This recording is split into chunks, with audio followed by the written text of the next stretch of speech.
We are live. We are live. Live chat. Can I sign in to see the chat? Can I see the chat? Amber, can you see? Excuse me. Can you see me, Amber? Amber. Can you see me? Oh, hello, Shaima. You're able to come. Wonderful to see you. If I heard it once, I've heard it 1,000 fucking times. The voices in my head keep telling me I'm doing fine. How are you, sweetheart? How are you? Open in browser. Oh, here we go. Now I can see the chat. Now I can see the chat. It looks like it's just you here. Amber, just let me know if you can see me. I know it's been a while, Shaima. It's wonderful to see you. So, we'll see if anyone ends up coming. Good. Well, I'm glad you are well.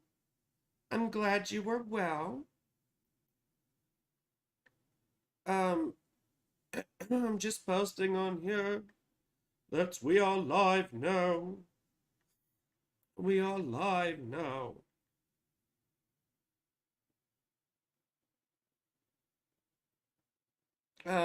Publish.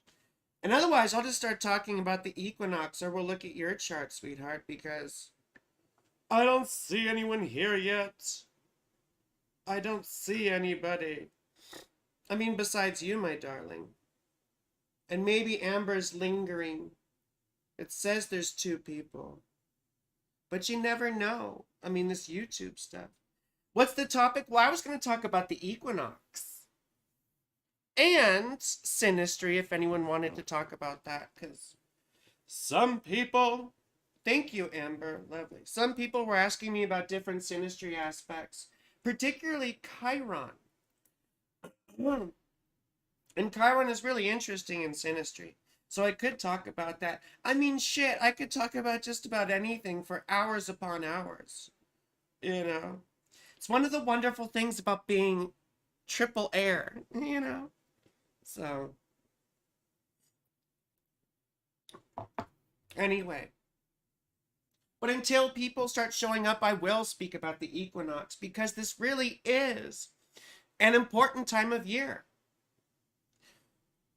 It's the time when the sun enters Aries. But why is that so important? Well, because it's the vernal equinox, the spring equinox. And it's interesting because the word equinox is Latin. Equa, nox.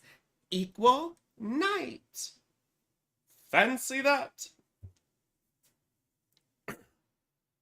I have my sister's birthday today. Can you give a brief read? Yes, my darling, just put information in the chat and Amber will write it down and text it to me, won't you, Amber? If you're able, unless things are too crazy where you are, Amber, then, you know, I understand. But in the meantime, I wanted to say equal night and equal day. Yeah, equinox. So it's an interesting time because we've come from the winter solstice, yes. And you see, these solstices and equinoxes are the cardinal points. That is, they're the points, right, that are equidistant along the sun's journey, right? It's Capricorn, Cancer, Libra, and Aries. And the Aries equinox is the point in the year where the sun reaches its midway point on its upward arc. Thank you, Shaima. I really appreciate that, sweetheart. Thank you, thank you, thank you. Thank you for that. And yes, please drop your info. Drop your info. Anyway, equal night and equal day, as I said. The solstices and equinoxes are what define the zodiac, right? These cardinal points. These are what imbue the zodiac with meaning. It's the symbolism of the increase and decrease of light over the course of a solar year. You see? It has to do with the alternation between light and dark, which basically summarizes the symbolism of the zodiac. And it has to do with the maturation of consciousness, you see? But Aries itself, right, gets a lot of its meaning from the fact that it's at the vernal equinox, the spring equinox. And if you think about it, right, we celebrate Easter at this time. You know, and what's Easter? It's the resurrection of the Christ, or the sun god, right? And the symbolism predates Christianity, you see. There were other pagan festivals that pre-existed the whole Easter thing, right? Because it's the time of year, the primavera, the first green, right? When life begins to blossom again, at least in the northern hemisphere, right? And this is where the symbolism comes from the fucking northern hemisphere, where 90% of the goddamn world lives. So for all my homies, right, from Australia, Old Zealand, my loves from South America, from Africa, the global south, you'll just have to deal with it. It doesn't mean you flip the fucking zodiac or anything, you know. And still, you still have the equinoxes and solstices in the southern hemisphere. It's just that the seasons are sort of reversed, you know. So no need to trip on that. I see Shima's stuff. Only Sisters chart. Only Sisters chart. We'll go back to the equinox in just a sec. I'll take a look at this. Wait. Ooh. Can I, like, not show that right now? Hide. Thank you. Thank you, thank you. Thank you, Amber. Yes, please like, comment, subscribe to my channel, share. Please, please, please, please, please. And I'm doing a video on the equinox too, so I don't really need to talk a whole lot about it, but it's just really interesting. You were about to text me, Amber? Thank you. Well, you're really sweet. I appreciate it. Shema, Shema, Truburi. Shema. It's the Davy Crockett song that I was saying. Shema, Al-Jaburi. Oh, wait, this is your sister. Shema's sister. Shema, Al-Jaburi. I'm just making myself laugh. I'm stupid. Shima, I live in America. All right, now, hello, lovelies. Acknowledged both of you. Thank you, Caleb. You're so sweet. Amber isn't actually on here tonight because she's displaced. She's a refugee. She's a refugee. Anyway, Shima, is this December 3rd or is it March 12th? That's the birthday. Is the birthday today, March 12th? Because, I mean, always, if you're bored or there isn't a queue for readings, feel free to use my chart if you would like. Frankie should have a copy. If she doesn't, I used to have a copy, Caleb, but I lost all my charts when I got a new phone. So you need to send it to me again. But Shema, please, is this December? Oh, thank you. Thank you, Daddy. Thank you, Daddy. Oh. Oh. See, because the rest of the world puts the day, then the month, then the year, which actually makes more sense. Thank you, Daddy. I'm so glad you're here. At least for a little bit. You don't have to feel obligated to stay. I love that you're here, though. I love, love, love that you're here. 1430. Baghdad. Baghdad. Baghdad, Iraq.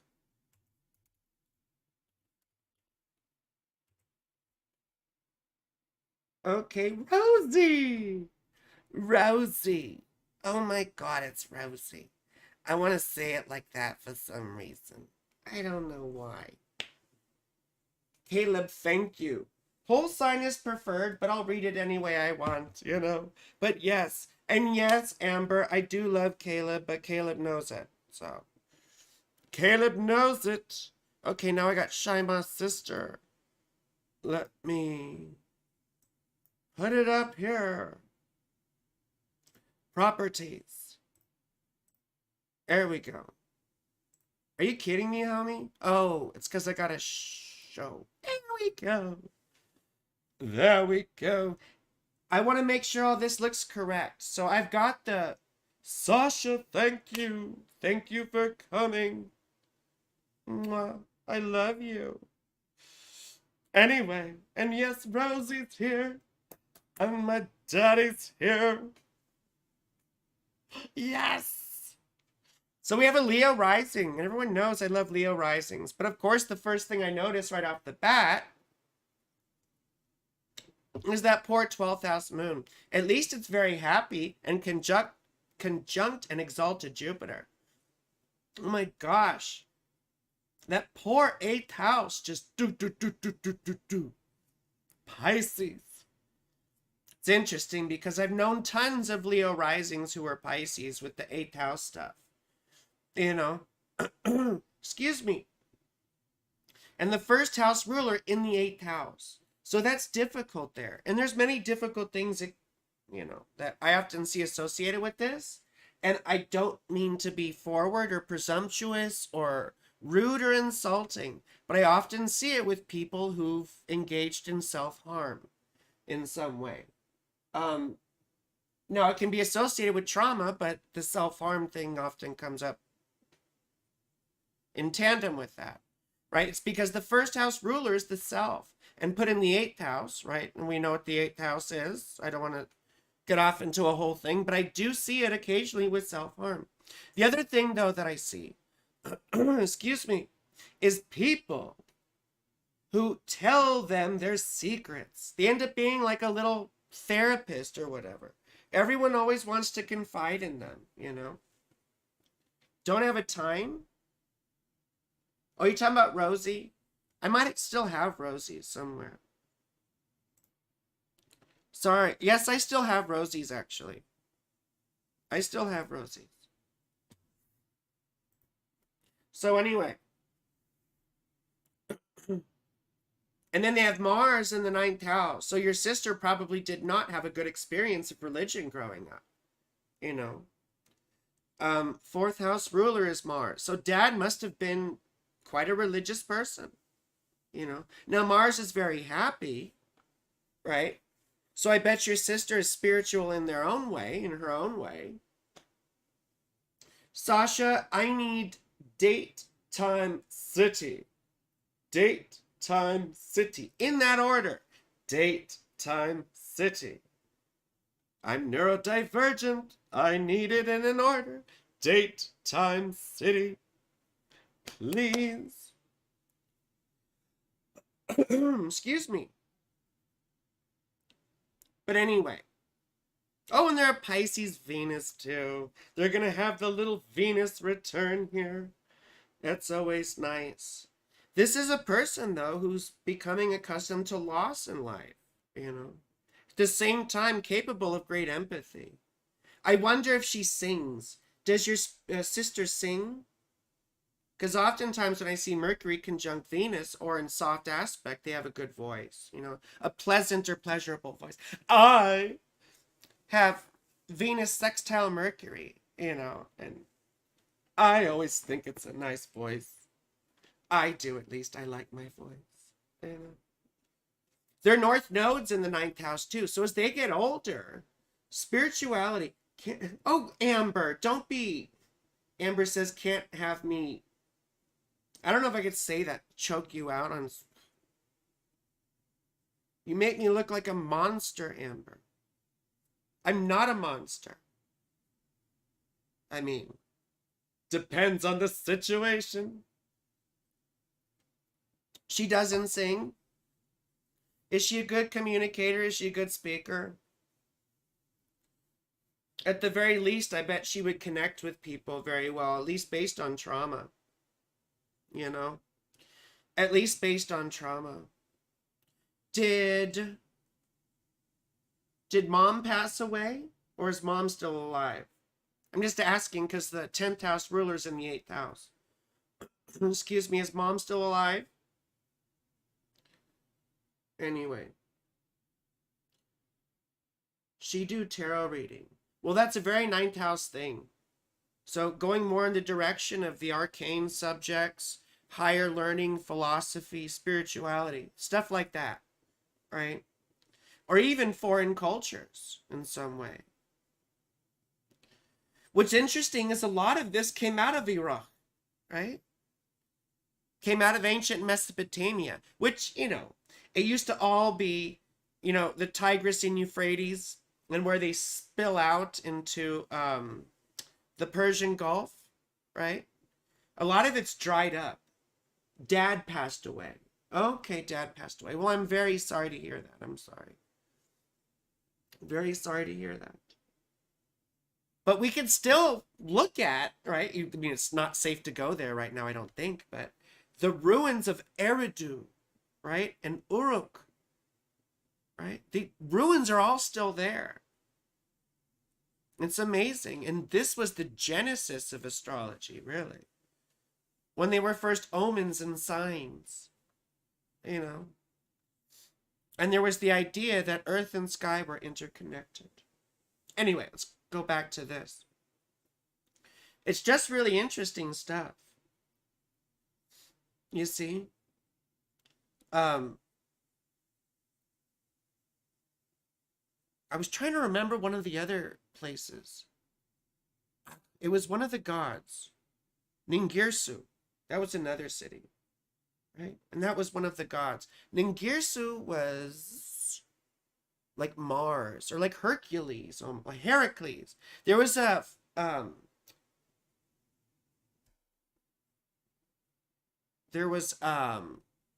hey Amber, what's your donation link? Well, you can always give us super thanks through here. But basically I give her donations from out of this pot. So typically, unless you have a special link, Amber, that you want to use. Oh my gosh, Uranus conjunct the ascendant. My mother has that. It's just so wacky. These people are a bit crazy, you know? I worry about her mental health. But you see, the moon is happy and Jupiter's exalted. I'm like very skeptical about stuff, but if I were a bit more mystically inclined, I might say this is sort of a psychic thing. Excuse me, it's a very intuitive placement. It's a very sort of intuitive placement. And then Mars is trying her ascendant, just like I have. This gives us red skin. It gets us flushed and blushed. Look at me. I'm all red. Red, see? Yes. We get very flushed and blushed and get dry skin, oftentimes. But let's talk about timing, and then we got to move on to someone else's. Sasha did a small donation on PayPal. Thank you, Sasha. Thank you, Sasha. I really appreciate it. You are so sweet. You are so sweet. This is such a wide conjunction, but the sun is sort of conjunct Saturn, which makes people really stoic in a way and pretty self-disciplined, but it's very wide. See, Saturn conjunct the Pisces Mercury, though. My brother has Pisces Mercury. My boyfriend daddy has Pisces Mercury. I'm pretty sure Einstein had a Pisces Mercury, didn't he? Or maybe he had an Aries Mercury. But you'll see a lot of brilliant geniuses with Pisces Mercury. It's just not a happy Mercury, and it can be very difficult to communicate these amazing insights that they get and these really deep impressions, you see. And when the sun is, or when Saturn is conjunct a Pisces Mercury like that, you know, it oftentimes indicates someone with learning disabilities or with neurodivergence, right? Things like, I mean, learning disabilities was like the old phrase from when I was a kid, you know. I was diagnosed ADHD. You love hearing Americans say your name. Where you live, it sounds so common. But I feel posh when you say it. It is. Lacan had a Pisces Mercury. That's really interesting. I did not know Lacan had Pisces Mercury. I never finished reading my Lacan. I read like half of each fucking book, you know. Gemini, Jesus. Like Caleb says, fucking Gemini, right? But anyway, oftentimes we see someone who's a bit slow or has difficulty communicating, sometimes a stutter, stuff like that. You see? But that very happy Venus exalted there, she gives a sense of forgiveness and reconciliation. And that's very good for someone who has trauma, you know. She's a dentist. Her 10th house ruler is Venus in the 8th house. That's very interesting. Where's her 6th house ruler? Saturn in the 8th house. That's very interesting too. So the 6th house ruler conjunct the 8th house ruler. You know, the medical profession, along with what she's known for, her public persona. Very interesting. But anyway, she's having her Saturn return right now. And it's in the 8th house. And 8th house Saturn is typically about learning about loss. Oftentimes we have financial losses. Amber has this too, and she's been surrounded by death her whole life. Like, you know, she called, like, who died this week, Amber? I mean, that's mean, I'm sorry. But, you know, it's, but it's a placement where you learn how to let things go. The 8th house is also other people's stuff and money. Right? Other people's possessions. It has to do with managing, right? Not just physically, but also emotionally. I think of the 8th house as forgiveness because it's debt, right? And forgiveness to me is squaring an emotional debt, you see? And we hide our trauma in the 8th house. You see how it doesn't make a conventional aspect to the first? It's not seen by the first. Therefore, it's like the things that we hide from ourselves, isn't it? You see? And we bury our trauma there. And so people with these sorts of placements, right? They're able to connect with others based on a shared empathy or sense of shared suffering in some way. And I always say our pain and suffering, they build a bridge into other people's hearts, right? So it's an important thing to keep in mind because the 8th house isn't just physical stuff. It's also emotional stuff that comes out, right? Stuff that we hide and shove down away from us. So all this stuff comes up during Saturn return. I'm sorry, Amber. Yes, you've accepted death around you so much. I know it's difficult, and I'm making light of it a little bit because that's sort of, you know, how I deal with things. But it is. It's difficult to learn to let things go, right? And you've been doing that your whole life. Einstein had an Aries Mercury, Caleb says. Okay, very good. You were right. You were right. I built a bridge into your heart also, Sissy. You are so sweet, Amber. I mean, obviously you did because I tolerate you, you know. Because I tolerate you. I'm kidding. You know I love you. So that's the big backdrop here. But you see, Jupiter's been going through her 10th house. And so I imagine she's had... Oh, check my phone. I'm sorry. Thank you, Amber. Oh, I'm done. Okay. I gotta move on to the next person. but happy birthday. It's funny, Amber called me up earlier saying, happy birthday. And I'm like, whose fucking birthday is it? You know my birthday, it's not mine. She said, oh, it's like Frosty the Snowman. And I'm like, oh yeah, you mean the animated cartoon Frosty? She's like, yeah. Remember he says, happy birthday. And I'm like, oh yeah, that was so obscure. But it is funny. And then my little brother was talking to me about Ernest goes to camp. And I was like, holy shit. None of you would even know that. I wonder if Caleb's old enough to remember that. I don't think so. Caleb, do you remember Ernest? Anyway, let me get up this next fucking chart. So I'm gonna hide this shit. Hide.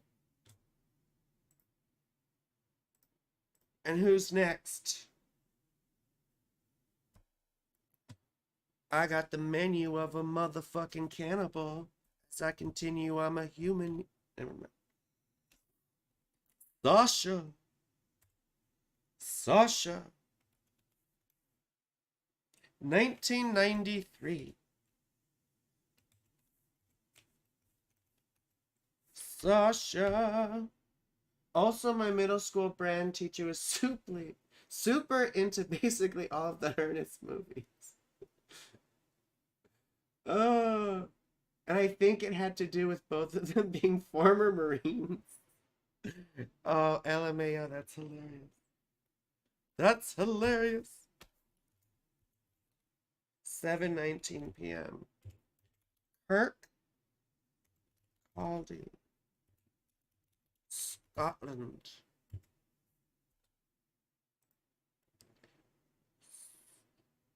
Kirsty. I wonder where Kirsty is from Scotland.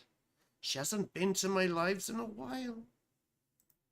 I used to have fun with Kirsty. She was one of my clients, and I would do her accent back to her sometimes. I couldn't help it. So Sasha. Oh, we're doing synastry, so let me get Sasha partner. Sasha partner. Sasha partner.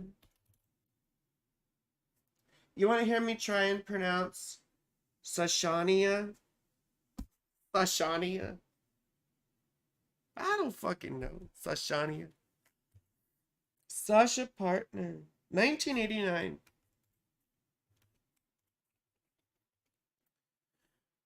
When the Berlin Wall fell. I remember the election of 1988. I was in kindergarten. Michael Dukakis and George H.W. Bush. 4:07 a.m. The fuck, yo?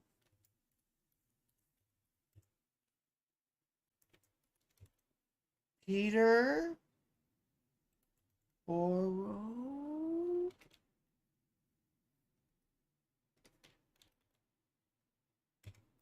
UK. Okay.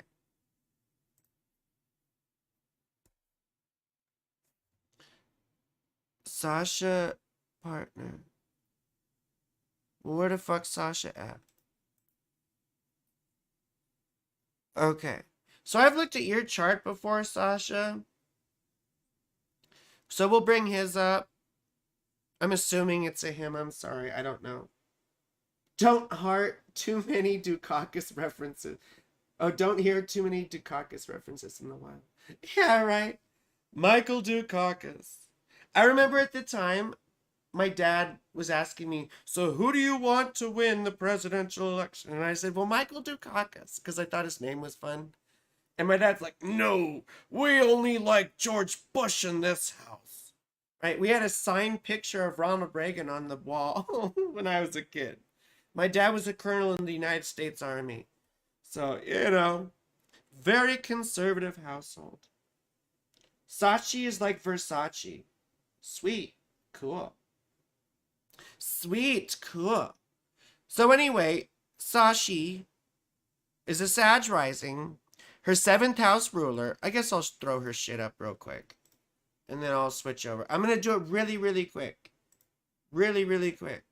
We're just going to look at the fucking 7th house ruler shit. And like big baggage, if there's any big baggage. Bilbo baggage. The fuck? Why isn't this showing up right? Come on. You're killing me, Smalls. Are you kidding? Ugh. What's going on here, homie? Oh, there. Now it's showing up. Okay. Another Pisces Saturn. Someone else who just had their, well, they're still having their Saturn return for the duration of Saturn being in Pisces until 2026. But at least it's passed over their natal Saturn, and they have natal, oh, this is you. Sorry. And natal Saturn retrograde. So yeah, you got all that fun stuff. Wonderful. Wonderful. And Saturn opposite Mars. Exactly within 5 fucking minutes. So yeah, life has not been kind to you, probably. Probably not, sweetheart. Probably not. South node in the 7th house. Yeah, Amber, good looking out. Which means the North node is in the 1st house, which is all about what? Cultivating a strong sense of self as we get older, right? So maybe a history of codependence kind of stuff in the past. 6th house Venus is often very difficult with breakups and shit. Like, we tend to get divorced. Now, it's a very happy Venus, though, right? So I bet animals love you. I bet you're an animal lover. A little Dr. Doolittle. You know what I'm saying? Cancer Mercury trips me out. It's like, it takes so fucking long to say shit. Like, just out with it, please. Today, Junior. You know? Anyway. Leo Moon conjunct Chiron. Probably not a very nice mummy. Difficult childhood, I'm sure. Dad must not have been nice either. Dad was probably not a nice person. Unstable home, perhaps. Unstable home. Anyway, the 7th house ruler is Mercury in the 8th. So you're attracted to dangerous style people, attracted to the bad boys. The ones behind the bathroom selling weed and cigarettes, right? Yeah. The ones who were smoking in high school, you know, or doing more, you know, smoking in middle school. Anyway, so you like the bad boys. The bad boys or girls or both or whatever. One day I'll let Frankie spill my secrets. Why do I want to spill your secrets? You could do that. Do that your own self.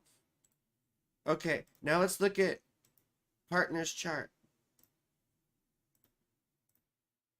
Come on, yo. Partner. Emanation.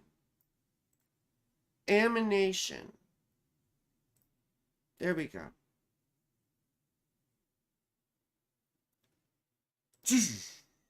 There we go. It came up. Oh, we've got a Libra rising like Amber. A Libra rising with Saturn conjunct Venus. A very happy Saturn. Not an angry Venus, but, you know, she is conjunct Saturn, which makes her a bit awkward. And I think of Venus in Capricorn already as sort of like a Tootsie Pop. You know, like there's this gooey sweet center underneath this thick candy shell. But you see, for Capricorn, it's not really sweet. It's like, you know, it's like sour or bitter. The way Saturn tastes is supposedly astringent, according to ancient astrology. Which is, can I give you 2 seconds? What does that mean? That's what I was thinking, Motley Crue, Smoking in the Boys' Room. Hot for teachers. I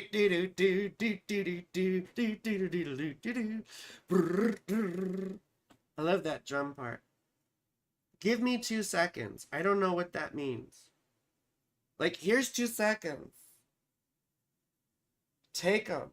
Like, when people say, can I hold space for you? I always joke, like, okay, I'm holding space for you too. I'm stupid. I'm a Taurus Mercury. I'm sorry, Daddy. I'm just playing. I'm just playing. If you're still here, Daddy. I just make that joke. I make lots of stupid, silly jokes. So I imagine that Sasha means give her 2 seconds means that she's going potty or something. She's running to the little girl's room. I kind of want to keep talking though. You're coming. I mean, that's personal business. I don't want to know about you coming.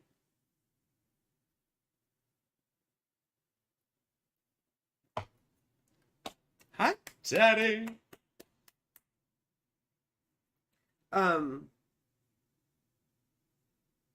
You need to find your lighter. That's got nothing to do with me, honey. I'm gonna keep going. That's you problems. That's you problems. Anyway, see, they have their north node in the 5th house. Like me. And like Daddy. Right? And that typically means as we get older, right, we get more sexual, but also more childlike, right? We oftentimes were very serious children. And we tended to be involved in idealistic causes and groups. Like both me and Daddy were into like political groups and spiritual groups and everything in our youth. And then as we, get past age 38, well, I don't look like it. I don't look 40, but, But as we get into our late 30s, approaching 40, we start to move in that direction of the North Node. Now, that's more of the modern astrological take, but I still use it because I see it work. I see it bear out, right? Now, the North Node, traditionally, it increases things, both the good and the bad.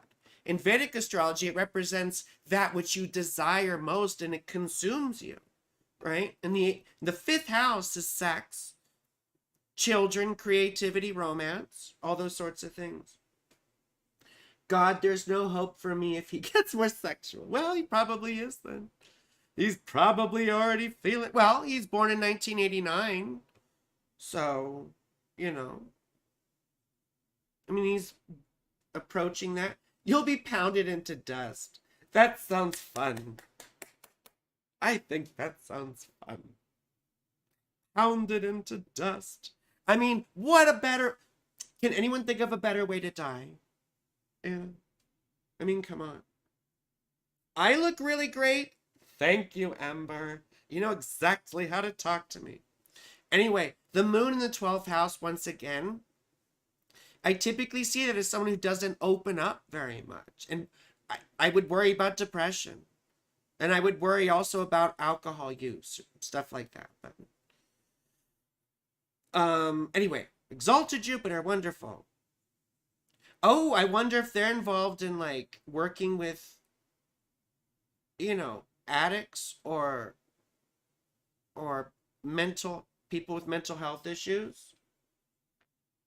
Something like that. He's 34. He's got Mars conjunct Pluto also. It's interesting that he's got the sun in the 2nd house because, oftentimes those people know how to build their little empire. But you see, I wonder if he's a little bit miserly or what his deal is with money. With Mars conjunct Pluto there in the 2nd house.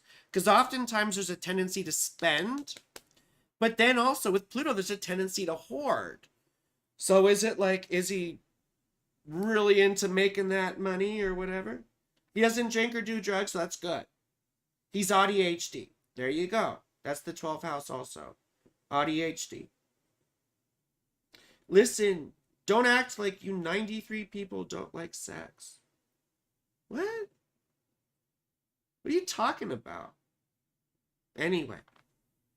Well, oftentimes when you see the 10th house... Anyway, we got to move on. His 7th house ruler is Mars in the 2nd house. So he definitely likes someone attractive. Someone who feels valuable. Someone who has their shit together, too. Someone who's relatively stable. Has their own stuff. Their own job. It might make him uncomfortable to try and share his money. Perhaps with partners or something like that. But a big spender? Very ambitious? Yeah.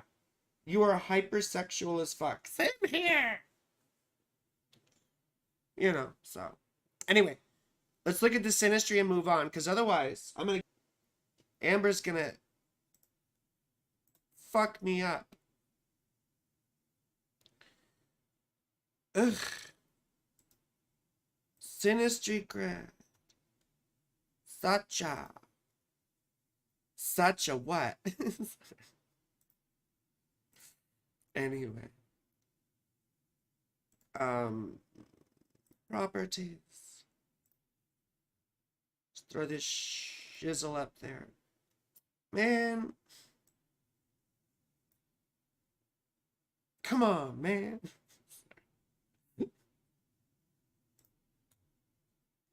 What if I do this?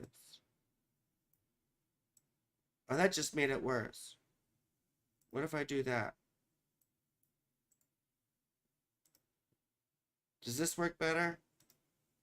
Yeah, that works better. Okay. Bish is here. Damn. Calling me Bish, damn. Anyway, there's not a lot of aspects between this. Wild. Wild, wild. Mercury trine Mercury is very good. I mean, as far as communication. You know, it's thinking sort of a like complementary way of speaking and thinking. So weird. Is something going on here? Oh, yes. I knew something weird was going on. Okay. Okay. Something weird was going on. Why does it do that when I press animate? This motherfucker, yo. I swear to God. This program's cramping my style. Cramping my style. I'll look at overlays really quick. Let's look at a bi wheel. How about a bi wheel? A bisexual wheel. A bi wheel. Nope. This asshole program. Every time I try and blow up a fucking chart, it does this weird shit. I hate when SolarFire does that. Expensive ass program. Ah! Killing me. Oh my God. Killing me here. It's the shit I hate about doing fucking synastry on here. Ah.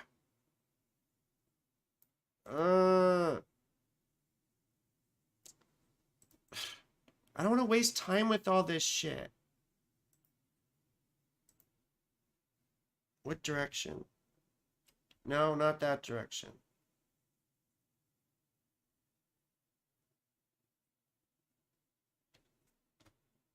Okay. There we go, kinda. So, bisexual wheels need air. Yeah. Well, look at that. Sun right on Pluto. His sun is on your Pluto. So typically that makes you a bit possessive, doesn't it? I mean, this is the sort of relationship that changes both of you. And there's a heavy sexual attraction. And you probably feel quite possessive of him. I bet you flip out if anyone looks at him, you know? I imagine you do. I could be wrong. Look at all that stuff in your second house. So there's a lot of connection here about material security. In some way. Maybe he has had bad experiences in the past. Right? That had to do with material well-being. You know, people took things from him or took advantage of him in some way. Excuse me. And look at that Venus, right? His Venus conjuncture Neptune. It's sort of like a Romeo and Juliet shit. I've got this with my boyfriend. You know. And it's a wonderful aspect to have because it represents sort of an idyllic sort of romance. But at the same time, we get googly eyes. You know, and we just have to be careful that we don't apologize for other people's bullshit. If someone acts shitty, like if I act shitty, you know, my partner should call it out. Or whatever. Oh, I'm sure they will too, Aries. You see?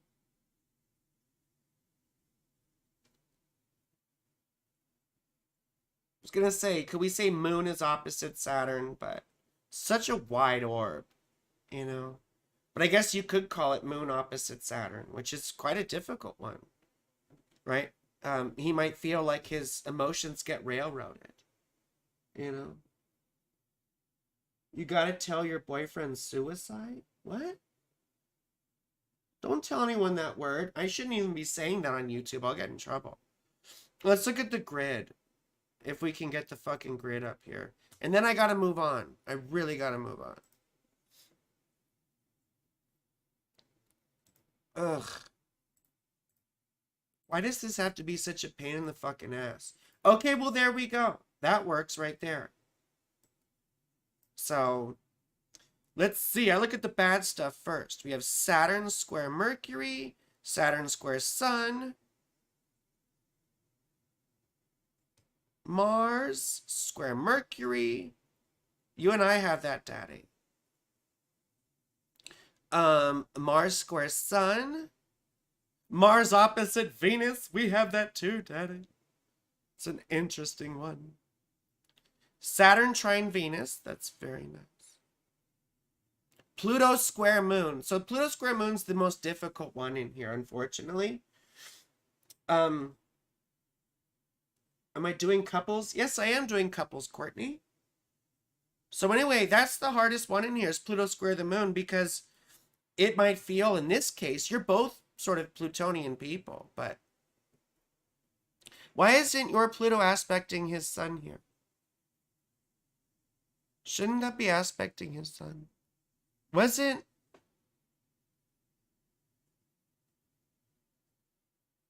your Pluto?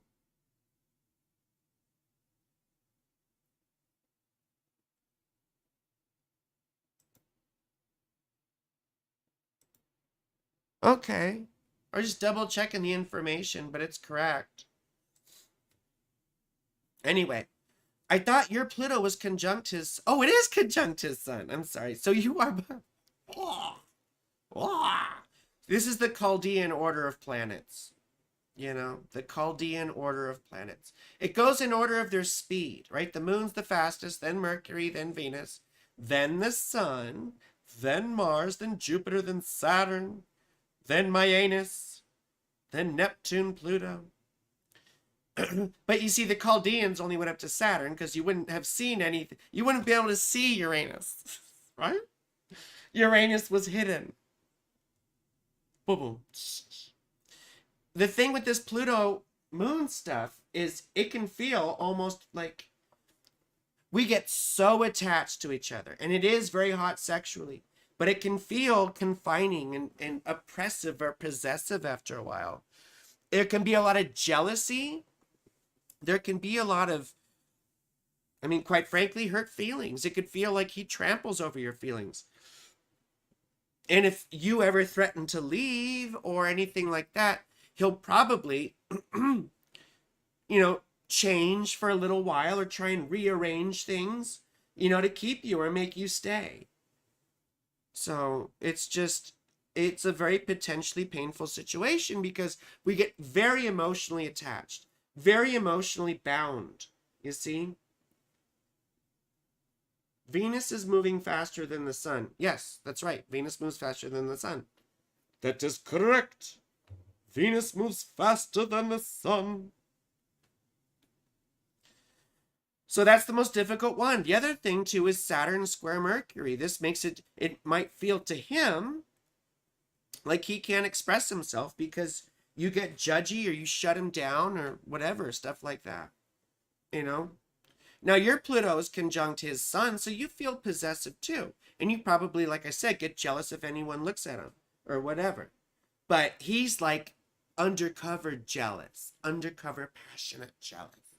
And these Pluto folks, they try and arrange everything in our lives to keep us, to keep us confined in a way. It's very hot in the beginning, I had an ex-partner once tell me, like, in the first 2 weeks that they felt like I was their property. And I'm like, oh, that's so hot. But then, the reality of what they really meant came out later and it wasn't hot. And that's the thing you have to watch out for with these Pluto square moon things. Yeah, it's very difficult. Now, Pluto opposite Venus. That's also very difficult. Right? And he feels possessive of you. I had this also with an ex-partner. Now, sometimes being the Pluto person is more uncomfortable than being the Venus person. Because the Pluto person, in this case him, is paranoid of losing Venus. You see? Paranoid of losing Venus. So again, the undercover sort of jealousy. Like, it's hot sexually once again. My daddy and I have Pluto trine Venus. Their Pluto is trine my Venus. And that shit is fucking hot, yo. But Pluto opposite Venus is also hot. It just degenerates into these fucking power struggles. And Venus oftentimes starts to like pull back, like, yo, dude, you're creeping me out. Which makes Pluto anxious. And he starts going, yeah, you know, and he might get even more up in your shit, right? Because he's paranoid or scared, most likely. So, we said Neptune trine Venus. That's idyllic sort of love, right? Neptune conjunct Venus. Once again, idyllic love. Mars opposite Venus. My daddy and I have this, and they're the Mars person, right? Mars is more the aggressor sexually. So that would be him. And it is very hot sexually. And sometimes there's like this tension with sexuality, right? Like there's sexual games that go back and forth or whatever. You see? You just have to be careful that the friction doesn't get overwhelming or something like that. And I don't mean like physical friction. That friction's nuts, right? But I mean, if there's any sort of underlying, you know, emotional things or traumatic things or hang-ups or whatever, we bring, you know, a certain amount of trauma with us into relationships. And stuff will come up, you know, and you have to work through that stuff when it comes up. And that's the opposition thing, right? There's a tension there that needs to be resolved. You know, before I got into ancient astrology, I used to have this saying that every opposition is begging to be resolved into a harmony of some sort. You see? And there's an... Ooh, and look! Venus trine Venus. My daddy and I have Venus sextile Venus. Once again, that's real sexual. Real sexual. Very nice. Well, and it's like, it's a harmony between the way we love and need to be loved. Like oftentimes there's, you know, we both like to cuddle, or we both don't like to cuddle, or we both like this, or we both like that. We both like spit in my mouth, please. I sure like that. That's very lovely to me. Oh, you like that too? Wonderful. That's awesome. Stuff like that. You know, that's Venus trine Venus or Venus sextile Venus. That kind of fun stuff. Anyway, you know, this is a very difficult relationship because there's a lot of deep attachment. There's a lot of great things, you know. Moon sextile the ascendant. You see? Sun and Mercury conjunct the ascendant. All this is deep shit, you know. It's just all these other things intervene. Again, it might feel like you shut him down. You know, he might feel like you don't let him shine, or you don't let him wear what he likes to wear, or you're hypercritical of sort of stuff like that. You know, or you don't like him looking too sexy in public because maybe he gets attracted. I don't know. Maybe he gets some looks, you know. Oh, well, I was talking about me with the spit in my mouth thing, so. Because I like that. You know? Spit in my mouth, daddy, please. Anyway. Don't need to talk about all that, but yeah. That's my bag. That was a coincidence, sweetheart. And Uranus conjunct his Venus, so you guys like weird shit. I mean, you guys are probably into kink and stuff. Anyway, we gotta do the next fucking person. I went way over. Way over. Way over. I've got Elizabeth. Elizabeth in the club getting tips. It made me think of everybody in the club getting tips. Elizabeth. Wait, do I have? I think I have Elizabeth.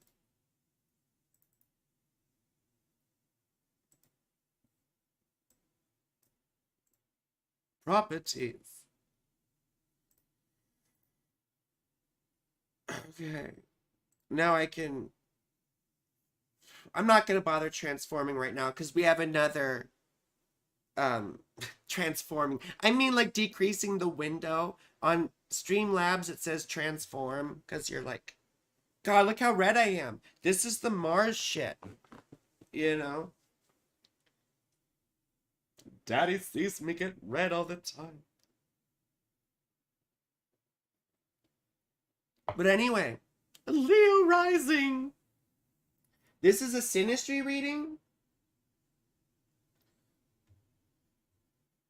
Oh, it's changed. Oh, okay, okay, okay. My bad, Amber. Also, both readings were on point. Well, thank you, Sasha. Thank you, Sasha. Just tell other people how good I am. Yeah. I hope it was as good for you as it was for me. I'm sorry, I'm a slut, yo. Let me put Sasha's partner in here. I mean, not Sasha, Elizabeth. Elizabeth in the club getting tips. Elizabeth, partner.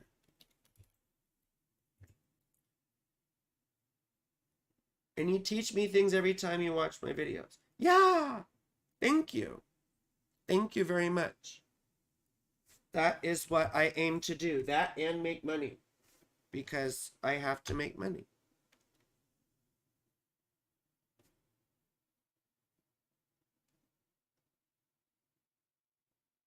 So, Elizabeth...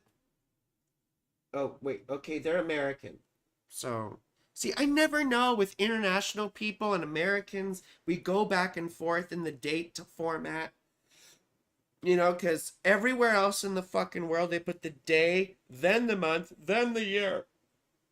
But here we do the month, then the day, then the year. Why do we got to do every fucking thing different here? It's really annoying. October the 4th. It's my dad's birthday. That was my dad's birthday. Oh. And what place is this? Alabama. Alabama, Arkansas. I sure love my ma and pa. Not as much as I love Daddy. Holy moly, me oh my. Excuse me.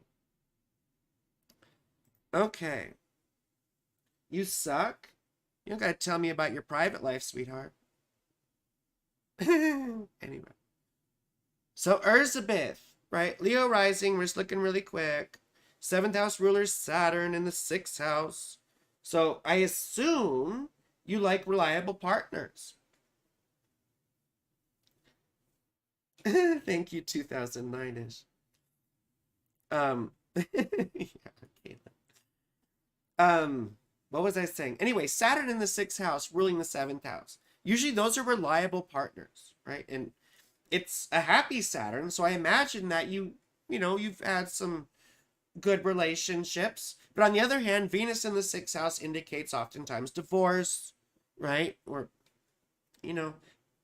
partners becoming enemies, right? After a while. You're a Libra moon like me, so you want to be liked. You're probably a little bit of a slut like me, perhaps. Well, not every Libra moon is, but this Libra moon is. Except when I'm in love, then I'm a simping slut. That I'm like, oh. I'll only be a slut when you say it's okay. Mars opposite Pluto. That's such a wide opposition, but still, there's a tension there. Never really being able to relax. Always being suspicious. Always feeling like you have a guard up. Like you have to put on armor just to deal with people in general. And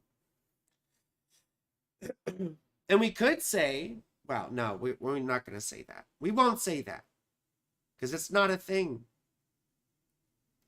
But the sun and Mercury here in the seventh house, that can indicate sort of codependent tendencies, right? Because we sort of desire, sometimes we're sort of submissive, and you can do that in a healthy way. Yes. So you're in the middle of a divorce. Yeah, there you go. The dyslexic anger about the date formats. Yes, Daddy, my dyslexia. You know? It's like, oh no, watch out, he's got a nug. You know? You mean a gun? No. Oh, yeah. Sorry. A GNU. So let's go to the next one. But yeah, see, divorce, just like I said, sweetheart. I know my shit. I know my shit. It's like War of the Roses with Venus in the sixth house. But I bet animals fucking love you, darling. I bet animals love you.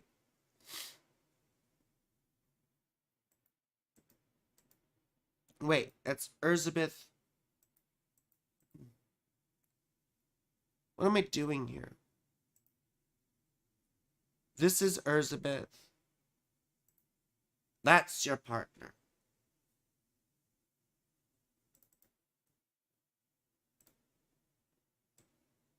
There we go. See, now I know how to do this better. You learn something new every day. And I'm going to tell you, Elizabeth, that divorce was the best fucking thing that ever happened to me, for real. Like, it was scary at the time, but honestly, like, it brought me the best time in my life, which is now. You know? Which is now. Anyway, so Pisces. Yeah, I'm going. Pisces rising, so Saturn is going through their first house right now. So watch out, because they're in the middle of like existential crises, okay?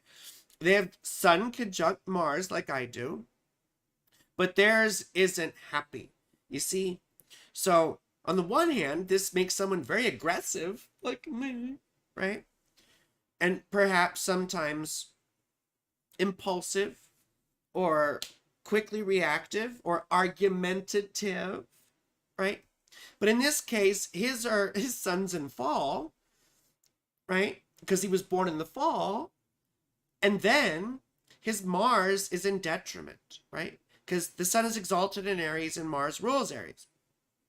And they're in the eighth house, you know? So he might be a bit passive aggressive. I mean, he may have like this fierce, passionate, like inner nature, like, oh, I'm so mad, right? But then he hides it, perhaps. You know, when I think of Mars and Libra, I think of Ron DeSantis. Ron DeSantis has Mars and Libra, and he's like, oh, you know, oh, right? Like, you know, it's like the beta Stacy. You know, back in high school, it's like the midway popular girl. Like, you know, I guess that's kind of what I was. And like, they sort of pick on other people until like the more popular girl comes along and picks on them, and they just sort of smile and take it in front of everybody else because they know they can't really speak up. At least they think they can't speak up, but they can. And that's, you know, sort of Mars and Libra to me. Eminem has Mars and Libra, though, you know, and he fights with his words. AOC, Alexandra Ocasio-Cortez, she's got Mars and Libra, right? These are people who fight with their words. You know, JAG officer, C- students. JAG officer. JAG. Yeah, he was a JAG officer, that's right. And he was overseeing Guantanamo Bay, like during the worst torture shit, you know? Like, what a little pussy. Sorry. I think I could say that word and just blank it out later. Anyway. There are only 4 questions of value in life, Don Octavio. What is sacred? What is of the spirit? Of what is the spirit made? What is worth living for, and what is worth dying for? The answer to all each is love. Oh my God, that's from Don Juan DeMarco. I love that movie. But you know I love that movie, Rory. Because you're my brother. I love Don Juan. Ugh, such a good movie. You know, I mean, it's sort of misogynistic in retrospect, but it's still a good movie. And it's ableist. You know, it's really ableist. But it's a great movie. The S word earlier, from a moderation perspective, was a lot worse than the word just now, you're fine. I don't know what the S word was. And plus, I don't monetize the streams right now because I cuss too much. I was going to eventually put them behind a paywall and do memberships, but I don't know. Anyway, I got to get back to this. And Venus in Scorpio is a hard thing to have. Now, they have Venus in the 9th house, so they want a smart partner, you know. And their 7th house ruler is exalted and in rulership in the 7th house. So once again, right, they have a desire for a partner, probably, you know. And an intelligent partner. But they grew up not very, you know, they weren't popular probably with Saturn in the 11th house. Right? It usually makes us feel like the last kid picked for dodgeball when we're kids. Like we're the ones that get left out. You know? But I bet they're very intelligent. Bet they're very intelligent. Dad might have been married a couple of times. Mom probably all over the fucking place with the Sag moon. Probably all over the fucking place. So let's look at the grid. I guess we'll look at a quick overlay. Bisexual wheel. There's a Biff in the club getting tips. You need an intelligent partner.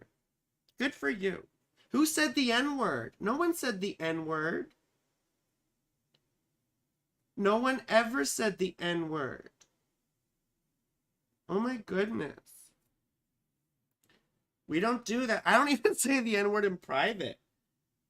Like, if I'm singing along to a rap song, I will just blank. I won't say it. I think it's awful. I will use the F slur, though, because, you know. I will use the F slur, though. Now, why did this come out like this? No. No, no, no. Bi-wheel. Elizabeth. Come on, yo.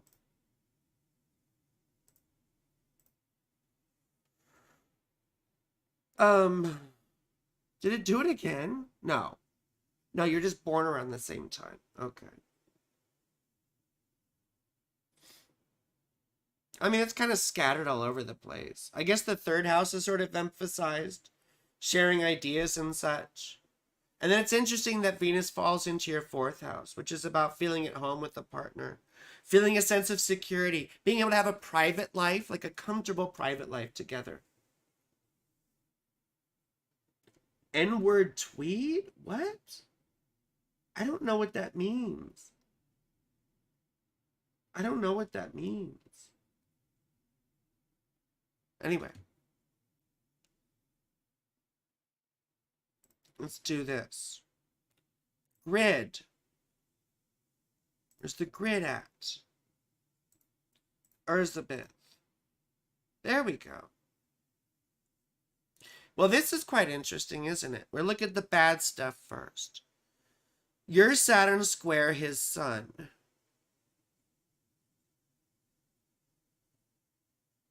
The Neptune squares are difficult too. They're good and bad in some ways. Saturn square the sun, Saturn square Mars. That's a rough one.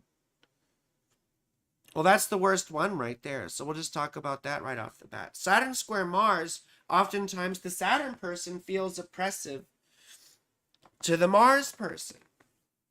You know, it's sort of like they keep picking and pushing and imposing and, you know, asserting their stuff over a long period of time.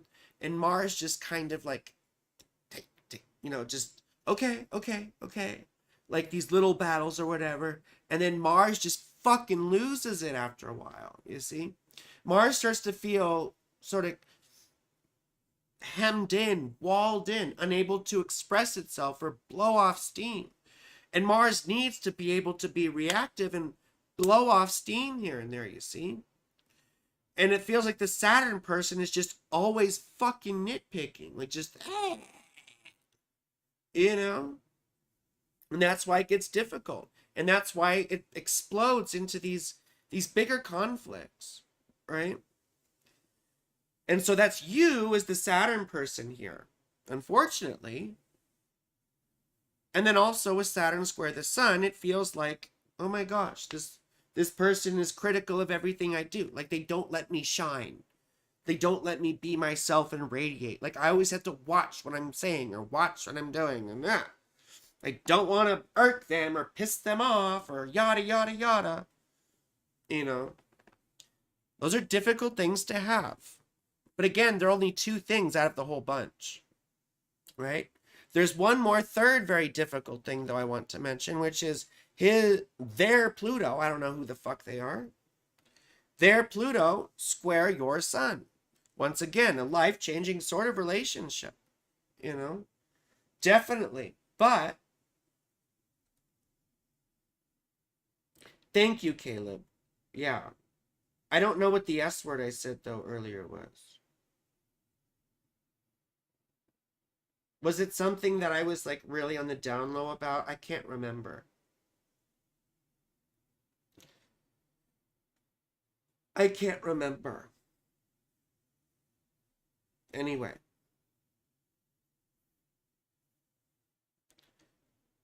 So, yeah, and with Pluto square the sun, you, the sun person, would feel even more that sense of oppression than they would your Saturn, probably. Because the Pluto person really tries to control the sun person. Oftentimes. Or the Pluto person can tend to get very jealous. Pluto can get very, very jealous, you see. And Plutonian people in general tend to get jealous. Just something to be aware of in yourself and, you know, because these things come up and you have to face them. So, but those are the difficult things. There's wonderful things too. You know, their Pluto is trying your ascendant. Once again, a life-changing relationship, but it can also be, right, changing for the better. Their Venus is square your ascendant, so you don't like the way they dress, or they don't like the way you dress, or you have different styles. Like, styles are out of sync, you know? But once again, Mercury trine Mercury, great for communication. Mercury trine Venus. That's amazing. My daddy and I have my Mercury, like, exact on their Venus. And it's just, like, such an easy rapport, you know? You probably have the same sort of romantic expressions or way you express romance. The way you talk to each other is in harmony and you can express your feelings to each other. Right? Their moon sextile your sun. Once same sort of thing, reinforcing that ability to have a comfortable emotional connection. Venus opposite Jupiter. These aren't bad, having Venus opposite or square Jupiter, either one, but they do egg us on to go to excess. I think my daddy and I have this sometimes. I mean, we can, you know, like, oh yes, you know, have some more muffins or whatever. I don't know. Have some more grape juice, right? Have some more, I don't know, cake or pie. Just things that are sort of self-indulgent. Just have to watch out about that. And, you know, like me, I'm trying to watch my figure so I look really good in a bikini. Coming up here soon because it's getting warmer. So I gotta watch, you know, my calorie intake. Sun trine Sun, right? A rapport of personality. Sun trine Mars, that can be great for sex. It can be very hot. Right? Saturn trine Mars. This is good for longevity, believe it or not. You know. Mandarin oranges, yes, Daddy. Mandarin oranges, that's my indulgent thing. Have some more mandarin oranges. Anyway, I gotta move on to the next one because I've been doing this for long enough. But there's a lot of great stuff here. It's just those 3 difficult things, right? Neptune square Mars, though, too, that can be difficult because there can be, if we have different ideologies, if you guys have different like political views or spiritual views, you just have to be aware not to let those crash and collide too much. Like, it's not worth getting in arguments over. You know? You have to be aware of that because it can be ideological sort of schisms or splits. And it's okay to have disagreements. And it's okay to be with partners who have different views. You know, as long as we're respectful to each other's views. You know, like, you know, I'm like the one astrologer who's a straight up atheist, you know. Other astrologers get mad at me for that, but it is what it is. Next person. Next person. Alabama, Arkansas, I sure love my ma and pa. Not as much as I love daddy. Holy moly, me oh my, you're the apple of my eye. Okay. Rosie. It's Rosie. Apples to oranges. Thank you, Amber. God, I look so red. Holy moly, me oh my, you're the apple of my eye. Oh, I have Rosie. I have Rosie.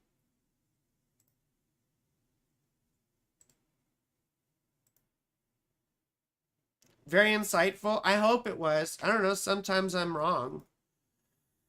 I'm not psychic. I'm as psychic as a fucking rock. I just read charts. That's what I do. I just read charts and I get impressions from people.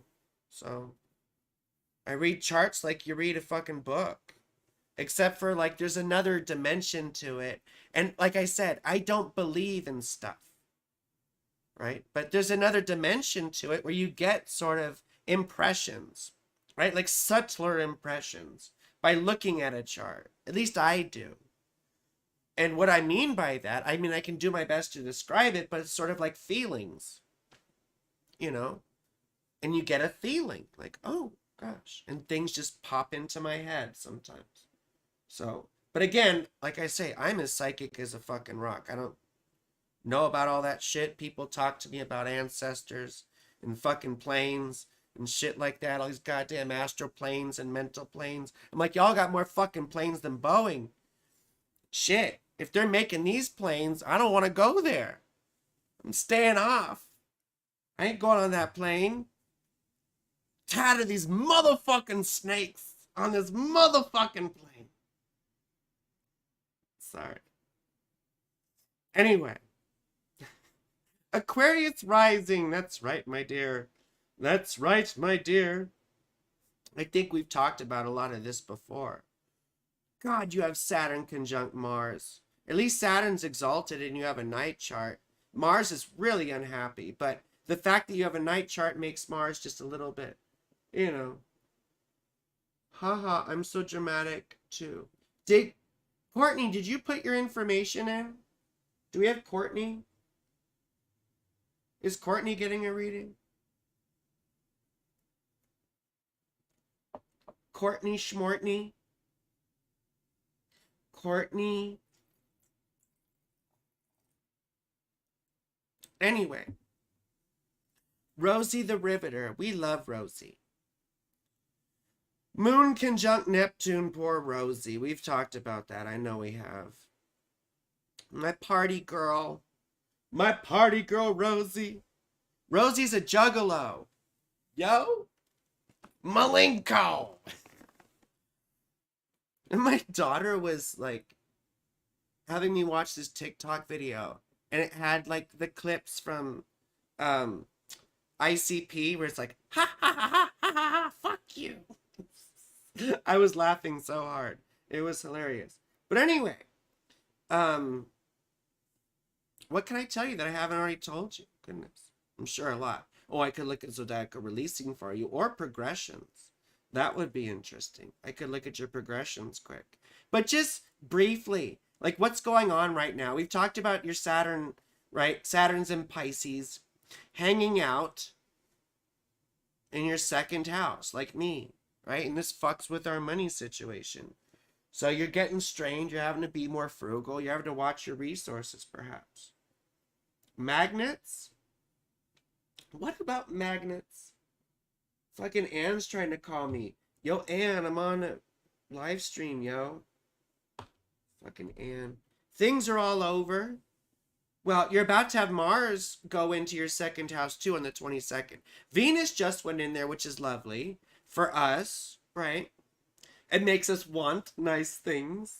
This might be a little moment when you can spend a little bit of money on yourself, but don't spend it at a fucking expensive store. Like, I always go to Ross or TJ Maxx. I mean, maybe like every other month I'll go to H&M and get these tank tops, because these are the best tank tops from H&M, you know?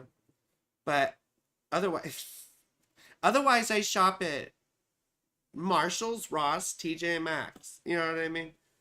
So, and you can find good stuff there. It's just like hit or miss. It's like the Russian roulette of fucking shopping. You know, at least with these places, if you lose, you could take it back. Not like Russian roulette, you know. Can't take that back. Like the Deer Hunter. Caleb, I know you've seen the fucking Deer Hunter. I know you have. Because you're like a film person, aren't you? I think you are. Anyway. So, but you see, Mars going in here makes you want to spend more than you have. So you just got to watch it as you get to March 22nd. And I think like through April, right? I have to look when Mars goes into Aries, which that'll be fun for you. Just watch getting in fights with your brother, you know. Although your brother's represented in your chart by Mars. So Mars going in your third house could also be a good thing when it comes to your relationship with your brother. So that's interesting, you know. Anyway. So that'll be, what, at the end of April, early May? End of April, early May, perhaps? Maybe it's more like Earth. See, Mars is like, what, like 2 months in a sign almost?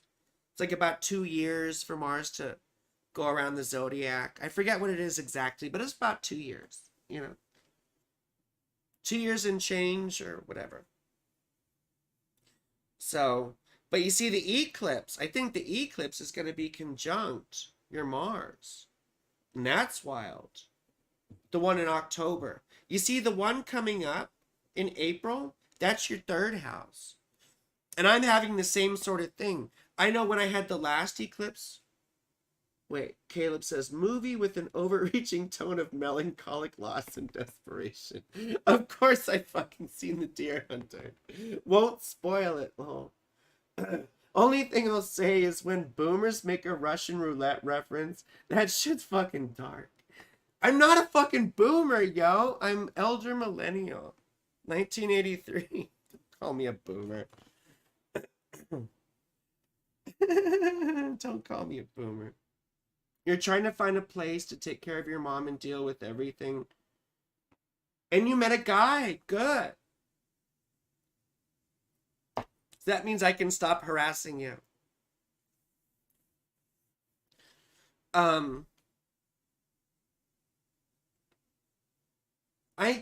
Whatever, Caleb.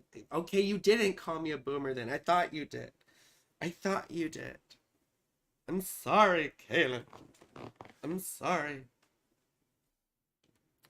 Anyway. See, I lost my fucking train of thought. It got derailed like a chemical train. Boom, boom. That was bad. That was bad. Caleb's gonna yell at me for that. Or did I say that when boomers make a rev? Okay, I misunderstood. Jesus Christ. My fucking bad, yo. Chill out. Lol. Never harass. Do you see anything with my love life? That's a good question. Well, your 7th house ruler is the sun. So I can tell you from experience, when we get into Leo season, so I bet most of your fucking love shit happens in the summer, right? I mean, this meeting my daddy was totally different. It was the beginning of a level 2 peak period in Eros for me with zodiacal releasing. I'm not going to explain what that means, but I could look at your zodiacal releasing really quick. I could look really quick. Elder Boomer, please harass me. Train C.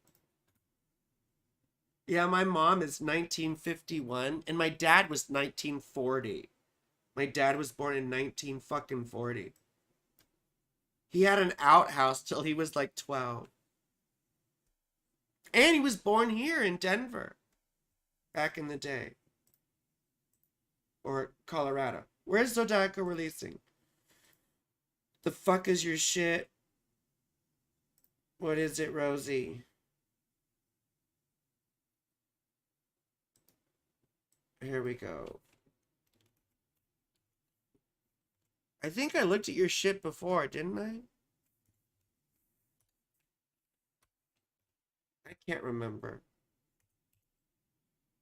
Oh, excuse me. No, not the year 82. 19 fucking 82. Not like 82 AD. Like, Jesus Christ. Although, that's when we were doing Hellenistic astrology. 10. Car 54, where are you? Motherfucker. Come on. Yeah, there we go. Okay. Going to Eros. Eros. I'm not sharing my screen with this girl. Well, I guess I could.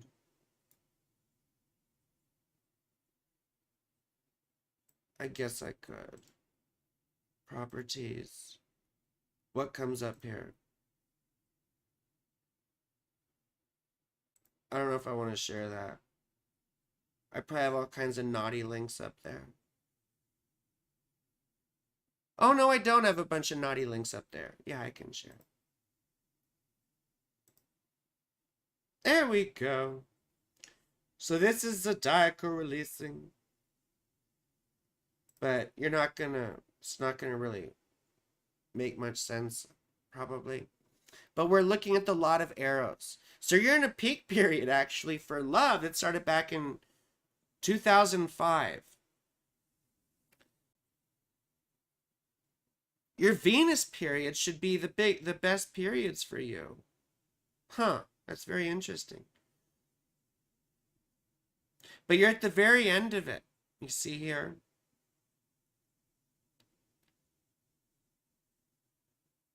Let me see your chart quickly. Because in order to see how good these periods are for us, we have to see what aspects them. See, you have Venus in Gemini. These should be your best periods. And your worst period should be fucking Libra. Libra, Aries. These cardinal periods should not be too good. God, I hate doing this. I hate doing this. God damn it. I hate this.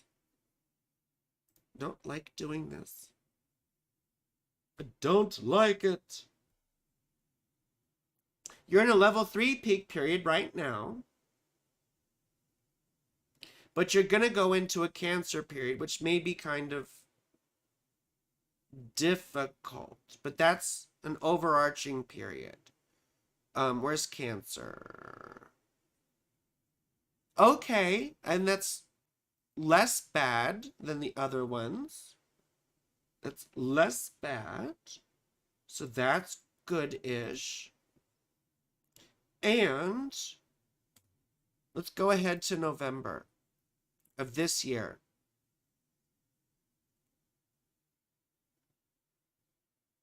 Okay. Wait. What's the 10th here? Pisces. Okay. Well, that's far in the future. I see a big thing in 2028. But doesn't mean that nothing happens in the meantime, you know.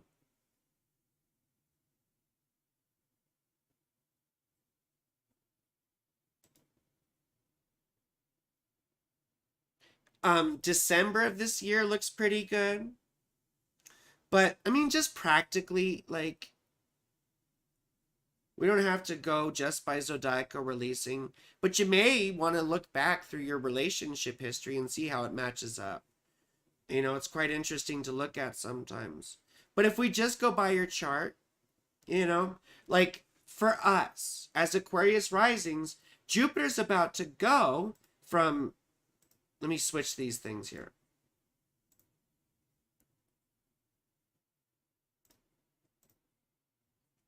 Jupiter's about to go from Taurus, your 4th house, into Gemini, your 5th house. Now, Jupiter doesn't like Gemini, but our 5th house is pretty fucking cool. And that's all about sex and romance and stuff. And that'll be for a year. So I imagine you're going to have some interesting stuff with that. And then even on top of that, when we get into August, right, when things start to move into our 7th house, stuff happens too. Excuse me. The other thing we have to be aware of, and this is what I was talking to my boyfriend about, is that Mars goes into our 7th house, I think in September, into Leo. And we have to watch out that we don't act fucking stupid and get ourselves broken up with.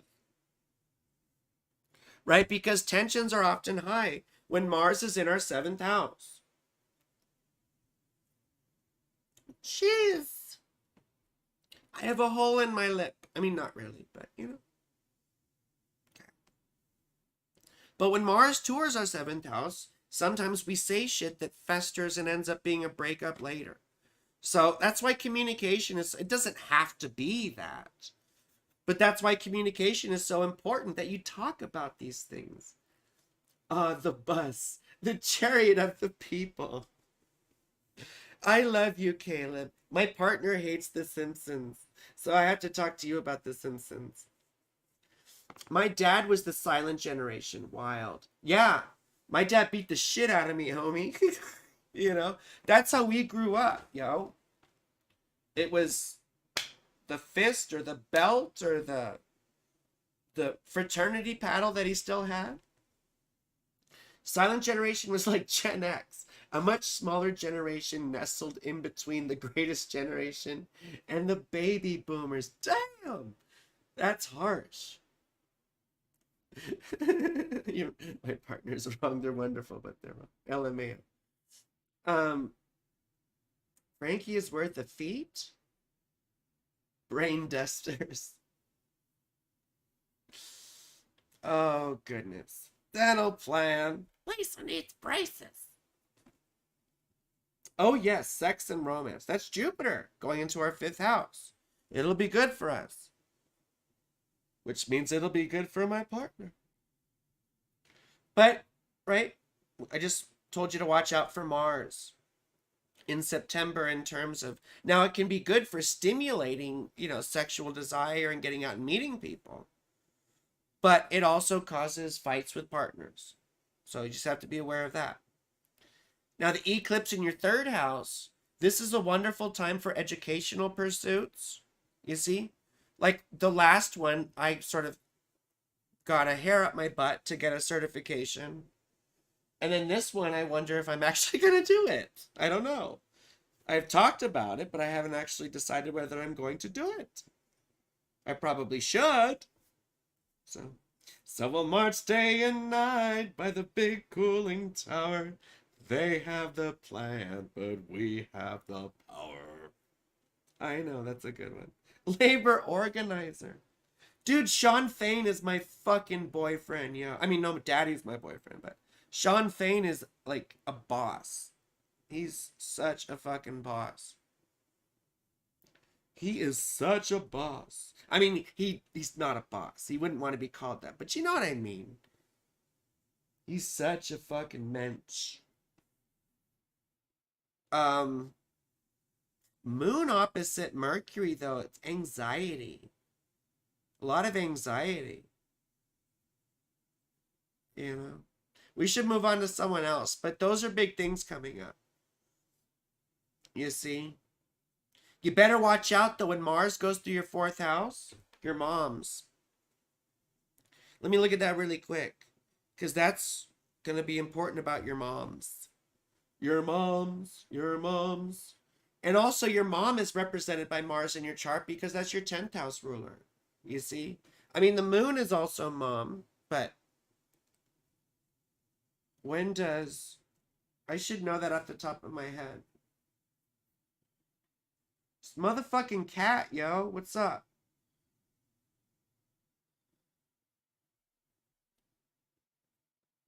Cat, what's up? I love you too. I love you too. These are my boys. My boys. Castor and Pollux.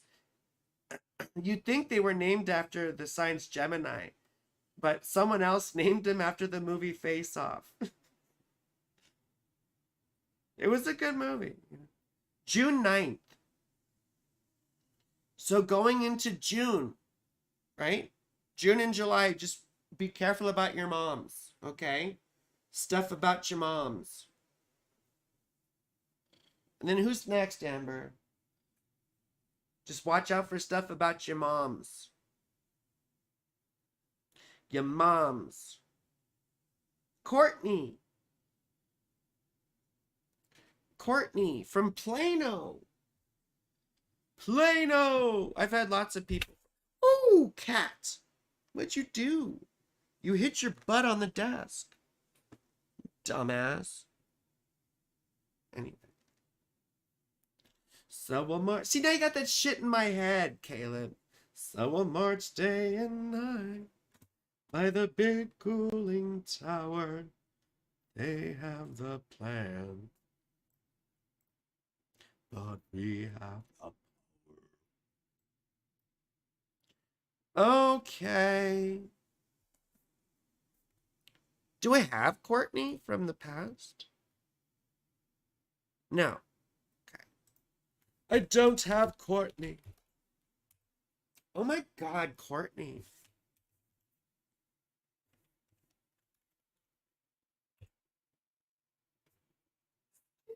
Excuse me. Excuse me. I'm sorry. Plano, Texas. Tejas.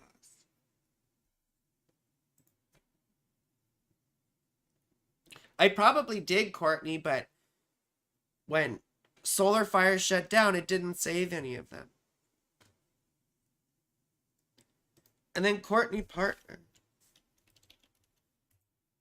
I should save all these charts for research. I typically do that. I typically do that.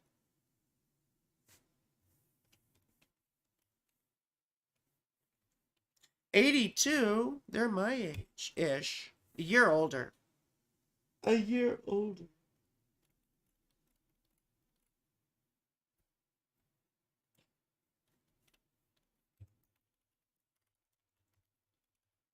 New. Yay. It came up. It came up. Okay, synastry. Oops. I didn't mean for all that to be up there. It's gotta be all...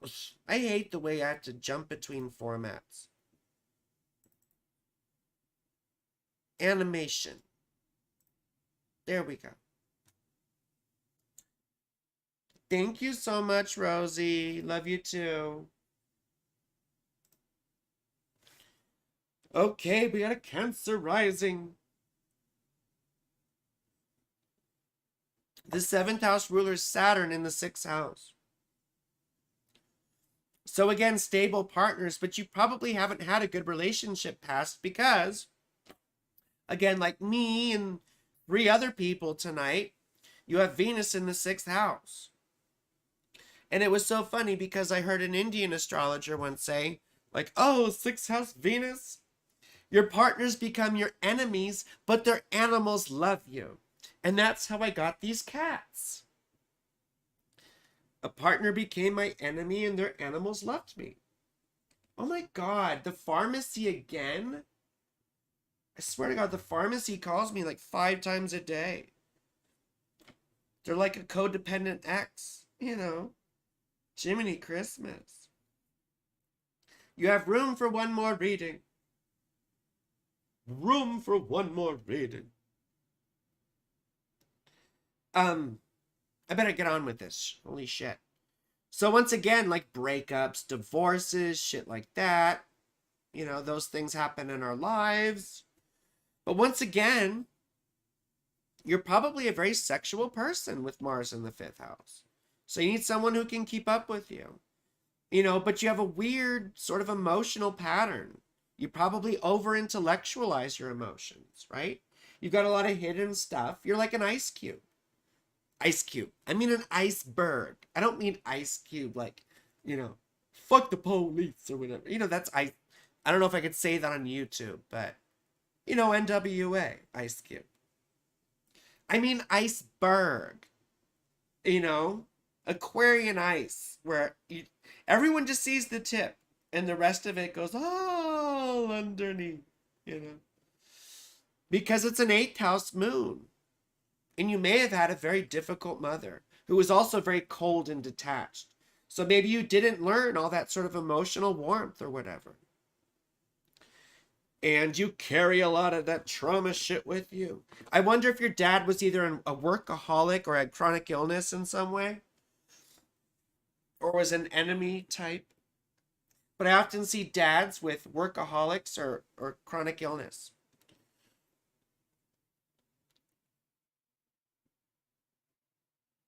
And I wonder if mom cheated on dad. Maybe not, but 10th house ruler in the 5th, you know. The Nothing Club. You don't know your own birthday, homie? I'm kidding. Sacramento, Sacktown. Right? Sacktown and back down. When I think of Sacramento, I think of Brother Lynch Hung. I was a big Brother Lynch fan, you know, Black Market Records and X-Rated and all that shit. I still love Brother Lynch. I went to the roller rink the other day. I was listening to Brother Lynch and I was roller skating. You know. Oh, your dad cheated. Oh, well, there you go. Okay. There you go. Your dad cheated. I gotcha. Sagittarius Venus representing your father. That makes sense, my darling. But anyway, we should move on to your boyfriend. I was looking at your sort of psychological hangups. You have Mars trying your ascendant like I do, so you probably get dry skin. You need to moisturize, sweetheart. You need to moisturize. Oh, and you have Venus conjunct Uranus. And sort of conjunct Saturn. So you're probably a bit socially awkward or shy, but at the same time, you're a fucking freak, yo. You're a fucking freak. Like, you probably need either gangbangs or, you know, polyamory, which isn't really freaky these days. It's sort of normal. But, you know, sometimes we see this with people who are bisexual or, you know, straight up lesbians or people with gender dysphoria who are AFAB, you know, signed female at birth. These things do come up, especially bisexuality, very frequently. Or you're into kink, you know, kink relationships and fucked up sex. Usually it's experimental. We like to try everything, you know. Like, yeah, I'll try it for sure. But, you know, I do love some crazy shit myself. Anyway, we should move on to the next person. And shy in public, but not in the sheets. I'm not the opposite. Like, I'm not shy in the sheets, but I'm an exhibitionist in public, too. You know. I used to do cam work. I mean, I still kind of do, but I haven't done it in months. You go both ways in kink for sure. I knew it, my darling. I knew it. And here's homie's chart. Whoever they are. Oh, fuck. Sucks to be them. Sucks to be them. Codependent mess.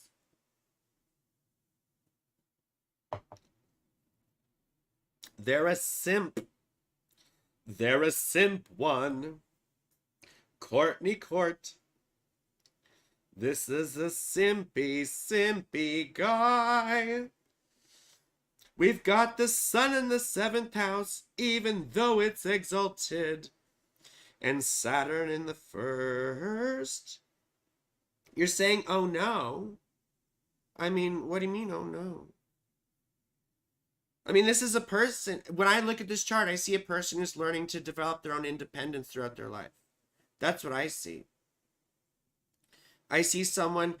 Now, Mars conjunct the ascendant is very much an assertive, directed, leader type person, but Mars is also in in detriment. In Libra, this is a wimpy fucking Mars, and that's not, you know. Eminem has Mars in Libra. Remember that, and he's hot as fuck, and he gets down. He gets down. But this is someone who has to struggle with their sense of identity.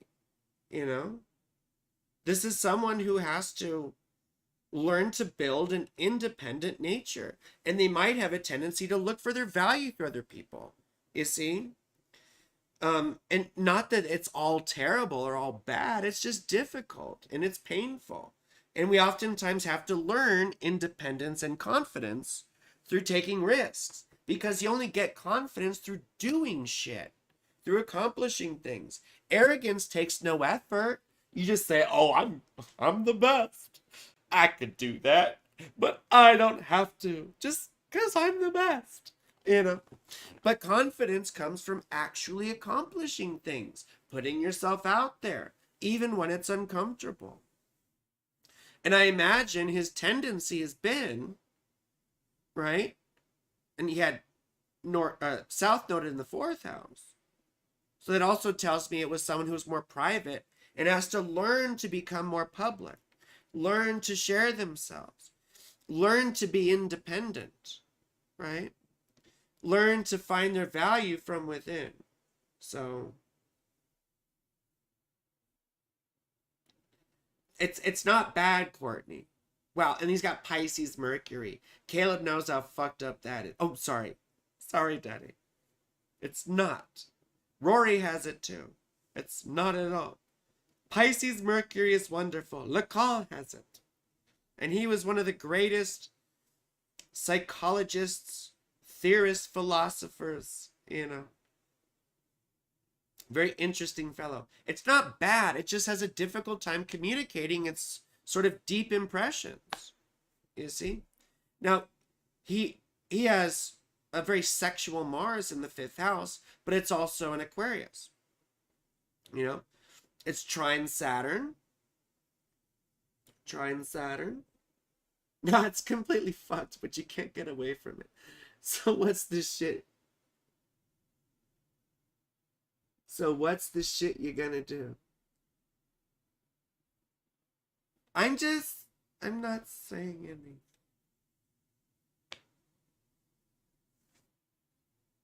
We can see and feel shit that we can't explain. That's a good one, Rory. See, we have all these Pisces Mercuries on here. We have Daddy and Rory and Caleb.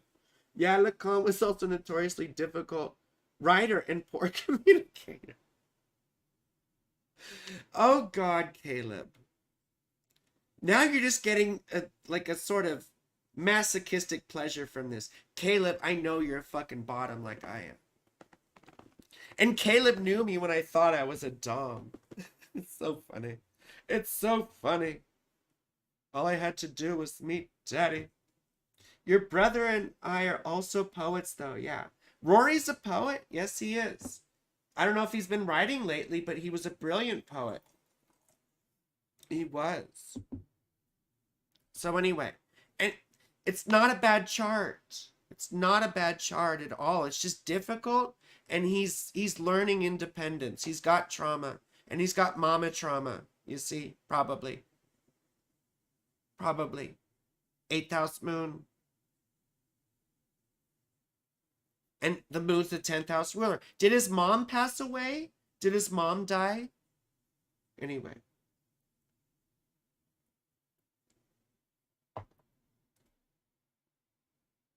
Do you explain the patently fucking obvious that no? It's just like Alfred North Whitehead said. It takes a very unusual type of mind to undertake an analysis of the obvious, right? Right? Yes. Anyway, so he's learning expression. He's learning to be his own person, you know. Anyway, let's go to the grid. And then we got to go to the next person.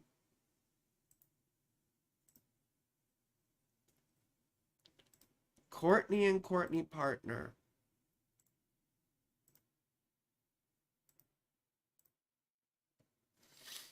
I'm getting better at this toggling shit. Going back and forth.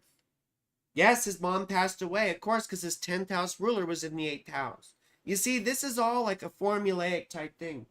Like I said, I'm psychic as a rock. I know how to read the shit like you read a book. I'm not sensitive at all. Like these Pisces Mercuries are. Like Daddy, Rory, and Caleb, I think they're all fucking psychic types, you know? All that crazy impression, higher philosophical nonsense. Meanwhile, I'm just concerned with sex, basically. You know? Sex and, you know, astrology, I guess. So, anyway, but it's very formulaic. All you have to do is know how to read this shit. But look at this. We'll look at the bad stuff first. Pluto opposite Moon. That's pretty fucking rough. You know? Saturn square Mercury can be sort of rough.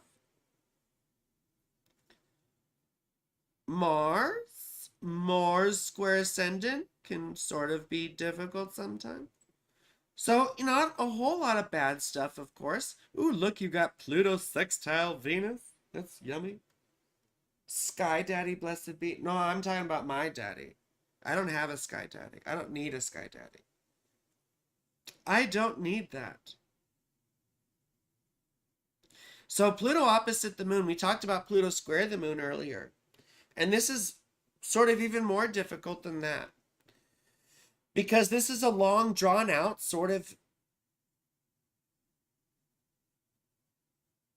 oppressive type thing.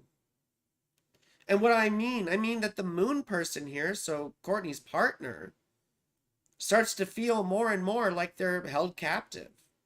And they might feel like their emotional nature gets railroaded, or like they're afraid to express themselves. Because when they do, the Pluto person like just sort of looms in. Not like the Pluto person gets upset or lashes out at them, but gets manipulative. Like, no, you're happy, happy, happy, happy, you know?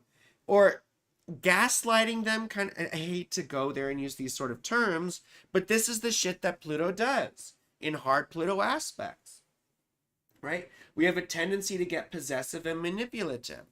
And sometimes we get, the Pluto person gets scared, basically. And the Moon person feels trapped. And the Pluto person gets scared of losing the Moon person, so they gaslight them and tell them, no, you're happy. Everything's wonderful. It's all good. Stop tripping out. And they might feel. So, the big thing here is to learn to listen to how they feel and not judge them or feel uncomfortable about it, if that is the case. Because I could just be talking shit. But that's something that I frequently see with this. I've had hundreds and hundreds of clients.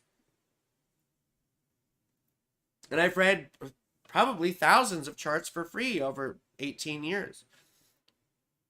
And I've seen this quite a bit. And it frequently does manifest in such a way whereas Pluto gets paranoid of losing the Moon. And you could think about the myth of Hades and Persephone, where, Pluto's uncomfortable with her leaving, so he gives her pomegranate seeds to keep her yoked to the underworld. And Caleb will remember that story. We've talked about it quite a bit. So that's the most difficult thing I see.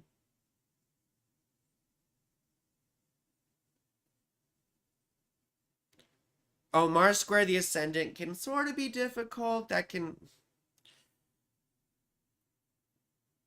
It can feel sort of like someone is at odds with the direction we want to go in.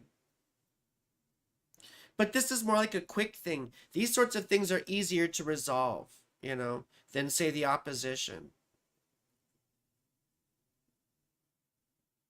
But once again, it feels like someone is sort of interfering with our life direction, that they become an obstacle to it. At times, it doesn't have to be all bad.